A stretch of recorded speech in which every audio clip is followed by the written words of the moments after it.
Hello ಸ್ನೇಹಿತರೆ, ವಿವಿಧ ಭಾಷೆಗಳಲ್ಲಿ ಅಂದರೆ ಪ್ಯಾನ್ ಇಂಡಿಯಾ ಮೂವಿಯಾಗಿ ರಾಮಾಯಣಂ ಪಾರ್ಟ್ 1 ಚಿತ್ರ ನಿರ್ಮಾಣವಾಗುತ್ತಿರೋದು ನಿಮಗೆಲ್ಲ ಗೊತ್ತಿರುವ ವಿಷಯ. ನಮ್ಮ ಕನ್ನಡದ ರಾಕಿಂಗ್ ಸ್ಟಾರ್ ಯಶ್ ಅವರ ಈ ಚಿತ್ರದಲ್ಲಿನ 2 ಪಾತ್ರಗಳನ್ನು ವಿವರಿಸ್ತೀನಿ. ಅದಕ್ಕೂ ಮುಂಚೆ ನಮ್ಮ ಸಿನಿಮಾ ಚಾನಲನ್ನು ಈ ಕೂಡಲೇ ಸಬ್ಸ್ಕ್ರೈಬ್ ಮಾಡಿ. ಓಕೆ, ನಿತೀಶ್ ತಿವಾರಿಯವರ ದಿಗ್ದರ್ಶನದಲ್ಲಿ 2026ರ ದೀಪಾವಳಿ ಸಮಯದಲ್ಲಿ ಬಿಡುಗಡೆಗೆ ತಯಾರಾಗುತ್ತಿರುವ ಚಿತ್ರ ರಾಮಾಯಣಂ ಪಾರ್ಟ್ 1. ಈ ಚಿತ್ರದಲ್ಲಿ ರಣಬೀರ್ ಕಪೂರ್ ಶ್ರೀರಾಮಚಂದ್ರನ ಪಾತ್ರದಲ್ಲಿ ಮಿಂಚಿದರೆ, ನಮ್ಮ ರಾಕಿಂಗ್ ಸ್ಟಾರ್ ಯಶ್ ರವರು ಲಂಕಾರಾಜನಾಗಿ ಅಂದರೆ ರಾವಣನಾಗಿ ಒಂದು ಪಾತ್ರದಲ್ಲಿ ಕಾಣಿಸಿಕೊಳ್ಳುತ್ತಿದ್ದಾರೆ.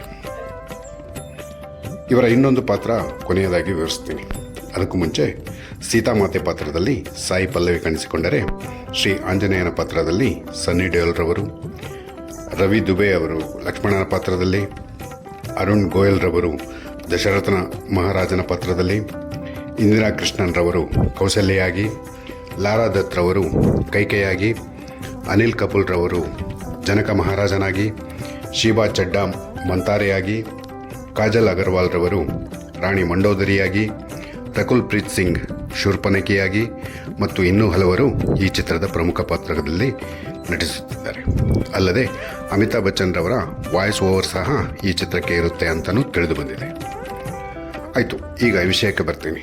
ನಮ್ಮ ರಾಕಿಂಗ್ ಸ್ಟಾರ್ ಯಶ್ ರವರು ರಾಮಾಯಣಂ ಚಿತ್ರದಲ್ಲಿ ಶ್ರೀರಾಮಚಂದ್ರನಿಗೆ ಎದುರಾಳಿಯಾಗಿ ರಾವಣನ ಪಾತ್ರದಲ್ಲಿ ಕಾಣಿಸಿಕೊಳ್ಳುತ್ತಿದ್ದಾರೆ.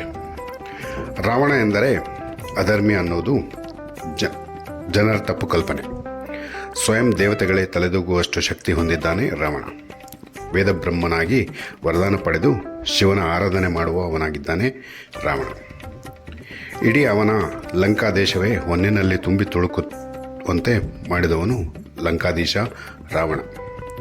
ಲಂಕಾಧೀಶನ ಸಿಂಹಾಸನ ಅಮೃತವಿದ್ದಂತೆ ಹಾಗೂ ಲಂಕೇಶ್ವರ ರಾವಣನ ಶಕ್ತಿ ಅನಂತವಾದದ್ದು. ಈ ಪಾತ್ರದಲ್ಲಿ ಯಶ್ ಕಾಣಿಸಿಕೊಳ್ಳುತ್ತಿದ್ದಾರೆ.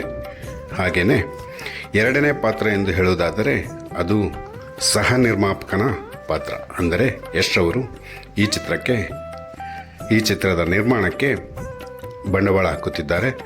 ಇವರು ಸಹ ನಿರ್ಮಾಪಕರಲ್ಲಿ ಒಬ್ಬರು. ಹಾಗಾಗಿ ಇವರು ಎರಡನೇ ಪಾತ್ರ ಅಂದರೆ ಸಹ ನಿರ್ಮಾಪಕನ ಪಾತ್ರ. Okay, thank you very much. ನಮ್ಮ ಸಿನಿಮಾ ಚಾನಲನ್ನು ಈ ಕೂಡಲೇ ಸಬ್ಸ್ಕ್ರೈಬ್ ಮಾಡಿ, ಮರಿಬೇಡಿ.